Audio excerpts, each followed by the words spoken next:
안녕하십니까. 오늘은 불안한 마음에 대해서 한번 말씀을 나눠보겠습니다.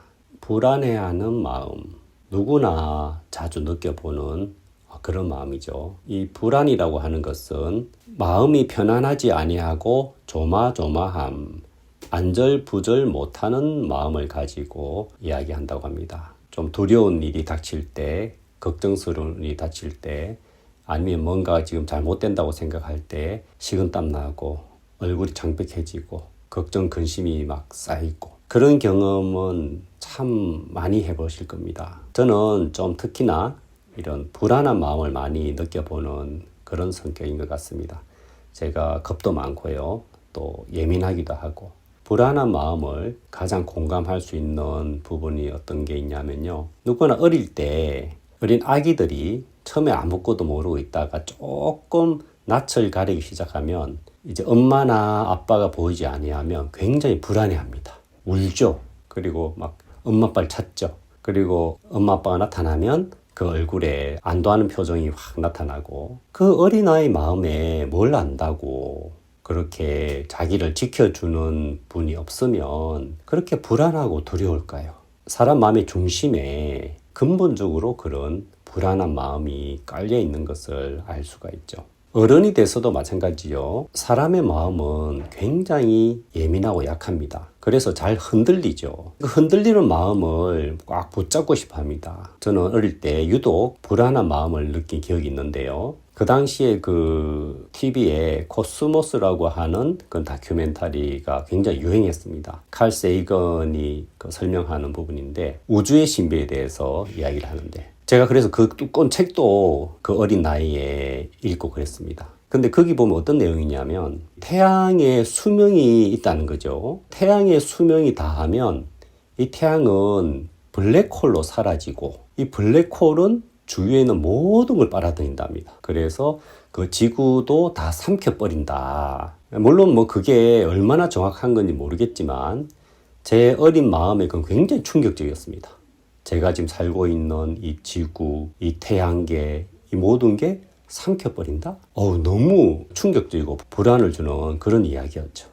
그거 외에도 지진이라는 거 굉장히 무섭죠. 참 지진이라는 게 왜 일어나냐 하면 지구 지표면은 사실 그 액체 위에 떠 있는 것 같다고 하더라고요. 그래서 이게 서서히 움직이면서 부딪히면은 지진이라고 하는데 그것만 생각해도 우리가 지금 살고 있는 이 단단해 보이는 터전이 이런 액체 위에 떠 있다.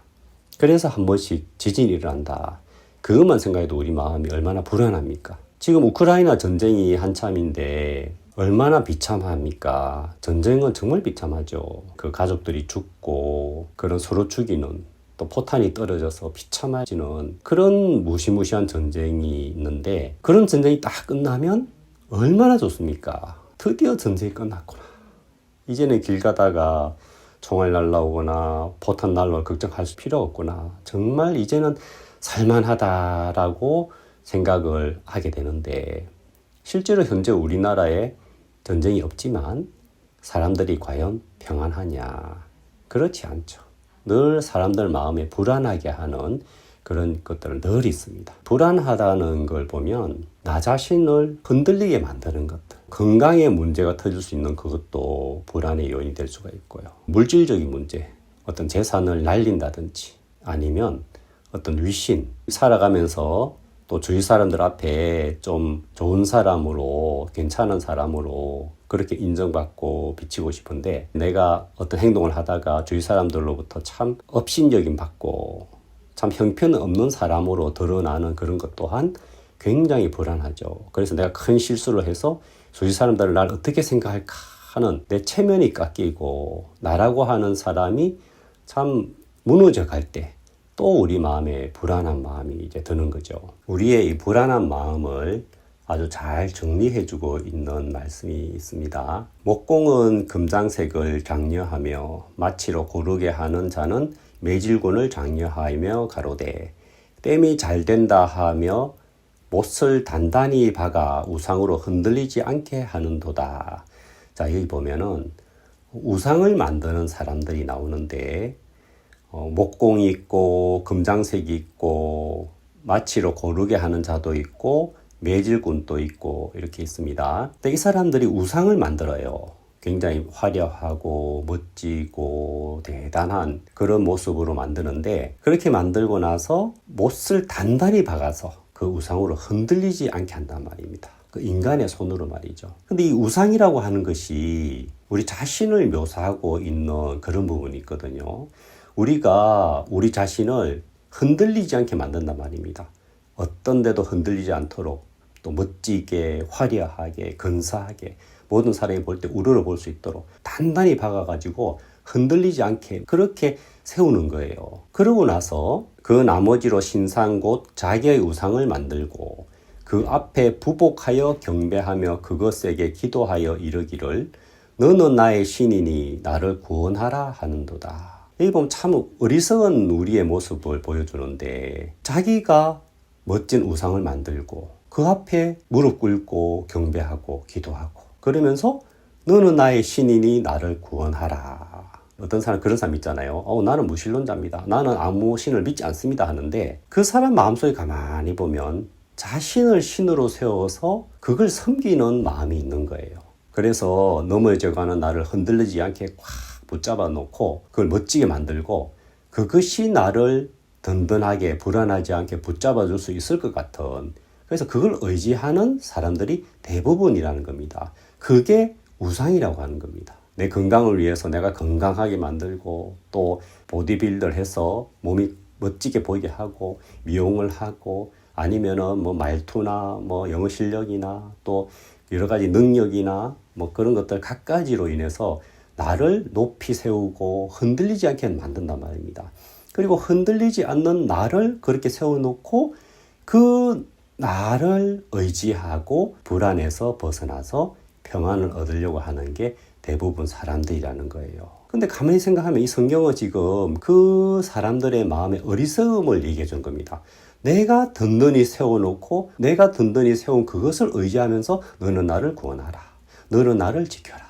이게 모순이라고 하는 거죠. 내가 흔들리지 않도록 튼튼하게 꽉 세운 그것을 의지해서 내가 거기 기대서 평안을 얻으려고 하는 그것이, 거기서부터 인간의 평안은 깨지고 거기서부터 불안은 시작된다는 것입니다. 반면에 또 이런 말씀이 있죠. 두려워 말라. 내가 너와 함께 함이니라. 놀라지 말라. 나는 네 하나님이 됨이니라. 내가 너를 굳세게 하리라. 참으로 너를 도와주리라. 참으로 나의 의로운 오른손으로 너를 붙들리라. 하나님의 의로운 오른손으로. 이건 전혀 다른 세계인데 그 크신 하나님이 나를 꽉 붙잡아 주시는 그런 세계가 있는 겁니다. 하나님이 나를 붙잡으면 내가 흔들릴 수 있겠습니까? 얼마나 안심되고 얼마나 평안하고 얼마나 든든하겠습니까? 저는 아까 말씀드렸듯이 참 잘 불안해하는 사람이었습니다. 이 세상을 볼 때도 불안하고 내 미래를 볼 때도 불안하고, 그래서 불안하지 않기 위해서 나름 열심히 해보는데 그게 잘 안 되는 겁니다. 내가 나를 튼튼하게 붙잡고 거기 의지하려고 하니까 얼마나 불안하겠습니까? 그런데 이제 저는 나를 꽉 붙잡아 주시는 그 하나님의 손길을 만났거든요. 거기서부터 평안이 오는 겁니다. 더 이상 내가 나를 붙잡지 않아도 되는 겁니다. 너무너무 든든한 겁니다. 그래서 거기서부터 내 마음 깊숙한 데서부터 평안이 올라오는 겁니다. 정말 다른 세계를 이야기하고 있죠.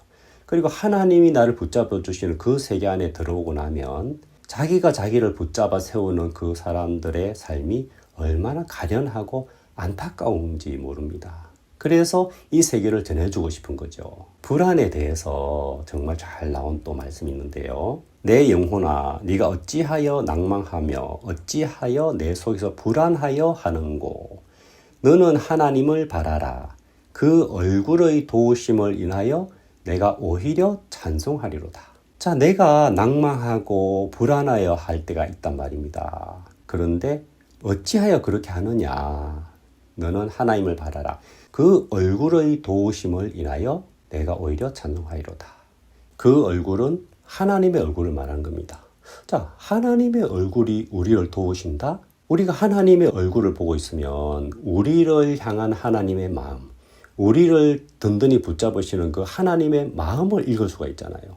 그것이 얼굴에 나타나 있단 말입니다. 어두운 데서 빛이 비치리라 하시던 그 하나님께서 예수 그리스도의 얼굴에 있는 하나님의 영광을 아는 빛을 우리 마음에 비치셨느니라. 예수님의 얼굴에는 하나님의 영광을 아는 빛이 있단 말입니다. 그 빛이 우리에게 비치는 거예요. 하나님의 얼굴에는 우리를 향한 은혜가 우리에게 비춰지는 겁니다.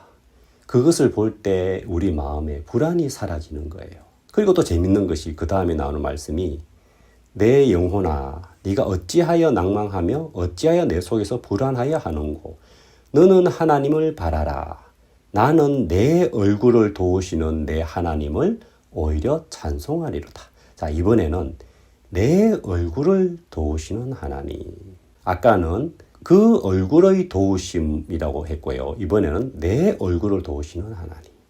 하나님의 얼굴에 있는 빛이 내게 비쳐서 내 얼굴이 밝아지는 겁니다. 내 마음에 평안이 올라오는 겁니다.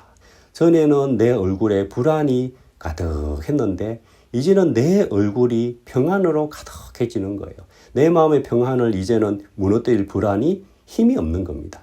우리가 불안할 때 얼굴에 싹 안색이 나타나잖아요. 안색이 보이잖아요. 그런데 진정 우리 마음속에서부터 평안이 올 때 그 불안의 안색은 사라지고 우리 마음에 평안이 남고요. 그것이 뭐냐면은 하나님에 있는 빛이 우리에게 비친 것이고요. 이제는 우리의 그 비친 빛이 다른 사람에게도 비치는 거예요. 그래서 이 세상을 밝히는 빛이 되는 겁니다. 이런 말씀을 보면 우리 마음속에 이 불안이라고 하는 거, 이 불안이 어디서부터 시작되며 그리고 어떻게 해결될 수 있는지가 명확하게 나오는 것이죠. 내가 나를 세우려고 할 때 그 불안은 끝이 없이 계속되고요. 나를 붙잡으시는 하나님을 만났을 때 그 불안은 진정 끝이 난다는 거죠. 그래서 정말 여러분에게도 이런 하나님이 주시는 평안이 여러분 마음의 불안을 다 삼키는 그런 은혜가 있기를 바랍니다. 감사합니다.